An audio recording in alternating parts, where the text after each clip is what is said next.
Si Saldico, tinukoy si BP Sara, no? Inakusahan si BP Sara na magnanakaw. Yung sinasabi mong those with sins can point fingers, tukuyin mo kung ano yung kasalanan ni BP Sara. Huwag nyo pong baliktarin yung mga tao na kunwari ay inililihim ni BP Sara. Kaya banatan na natin si Martin. Ang tindi ni Martin, no? Ayun po pagkakaiba siguro, no? Nito nila Martin tsaka ng ibang politiko. Masyadong safe. Ayaw nila, natatakot silang tukuyin si BP Sara yung tinutukoy. Sabi ni Speaker, those with sins can't point fingers. Yung pong may mga kasalanan, wag po kayong magtuturo. Malamang walang kasalanan si BP Sara, naituro kayo. Naituro. Dapat man lang sana, si Saldico, tinukoy si BP Sara, no? Inakusahan si BP Sara na magnanakaw. Lakas ng loob eh. Pero hindi pa rin niya sinasagot yung control. Na kayong dalawa yung may na kumukontrol ng pera ng budget ng buong Pilipinas, no? Sana ikaw medyo lakasan mo naman ang loob mo, Speaker. Natatakot ka ba?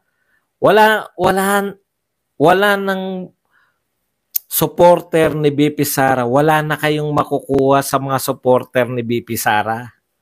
Yung 32 million ni BP Sara, wala pong solid po yun. O palagay nyo nang merong mga loyalista doon na nahawa. Mga solid yan, mga 20 million. Boboto at boboto kay BP Sara. Palagay mo nang may 12 million si BBM na nahawa.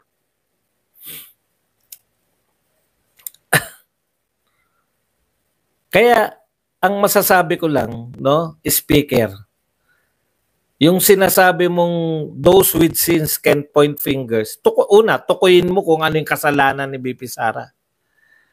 Kasi wala yung COA eh. Yung gusto ninyong palabasin na si BP Sara ay nag-misuse ng fund, lalo na yung budget ng OBP. Walang yung budget sa pagtulong. Yung budget po ng confidential fund, dahil yan yung inatake nyo eh. Anyways, nasa COA na yan eh. Tsaka hindi po ibig sabihin ng disallowance ay may corruption, no? Ang disallowance po, may pinagkagastosan kayo na hindi cover, hindi dapat ginastos sa ganong paraan. Magkaiba po yung corruption eh. Yung corruption po, binulsan nyo yung pera. Yung pagnanakaw po, yung pondo, hindi nyo nilaan sa... Ang question kay BP Sara ng COA, kung yung bang mga pagbibigay ng reward, di ba? Natukoy na eh. Huwag nyo pong baliktarin yung mga tao na kunwari ay inililihim ni BP Sara. Lihim talaga dapat yan dahil confidential. Pero nilantad na ng mga congressman mo. Wala naman kaming nakikitang mali dun. Dapat lang talaga yun. Okay.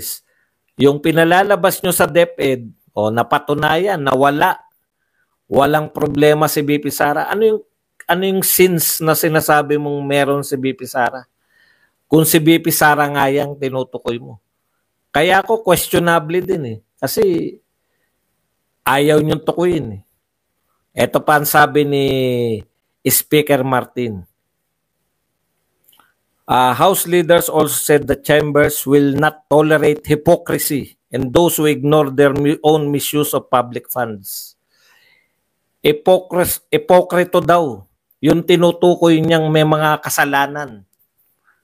Ipokrito daw si BP Sara sa madaling salita. Alam niyo, hindi po ipokrito yung mga Duterte. Sa sobrang naghahamon nga sila eh. Wala naman silang kinatatakutan yata. No? Ang hamon nga sa inyo, ito matagal na pong hamon ha. Kayo po yun eh. Okay, tuloy muna natin.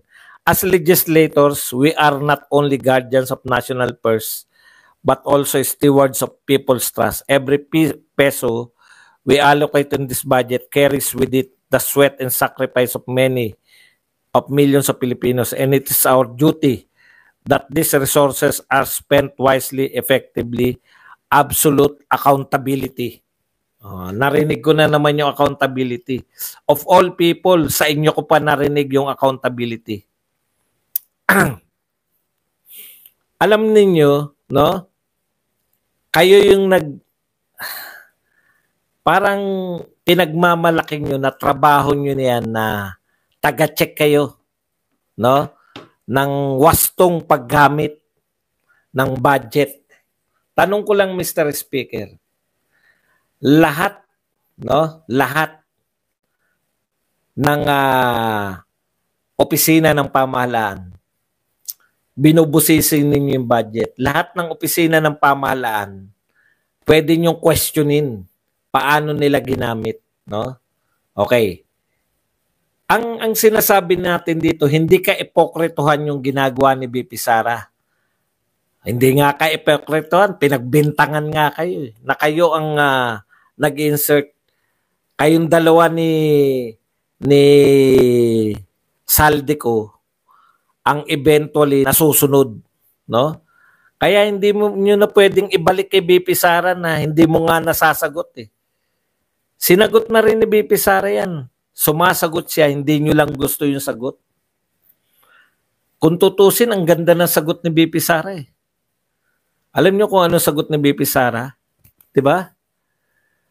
Pinaubaya ko na sa House of Representatives.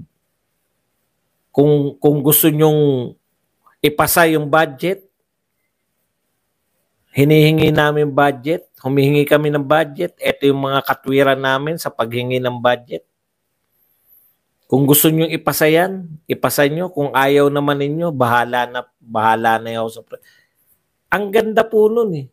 Yung sinasabi nyong kapangyarihan, power of the purse, na sinasabi mo, Mr. Speaker, yun din po. Yun din po yung binigay nga sa inyo eh. Okay. Sa madaling salita, ang tanong ng marami ngayon, lahat ng budget pwede nyong busisiin, pero bakit hindi nyo binubusisi yung mga piling budget na mas malaki po ang disallowance kaysa sa Office of the Vice President?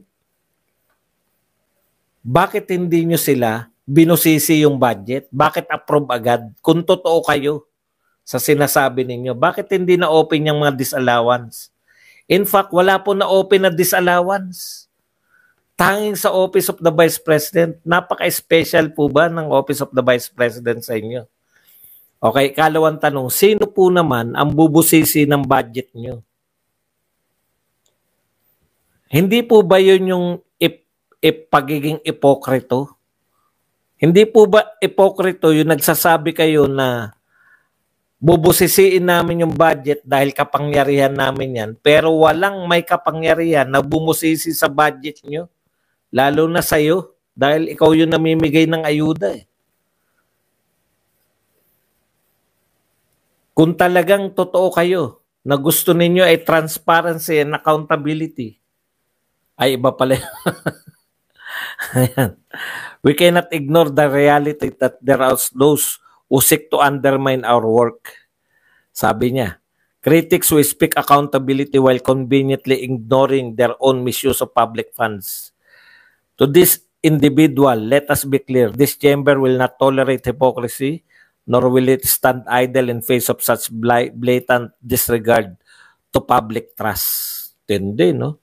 Okay, so naghahamon po kayo ngayon. Sinasabi ninyo na hindi nyo sila tatantanan.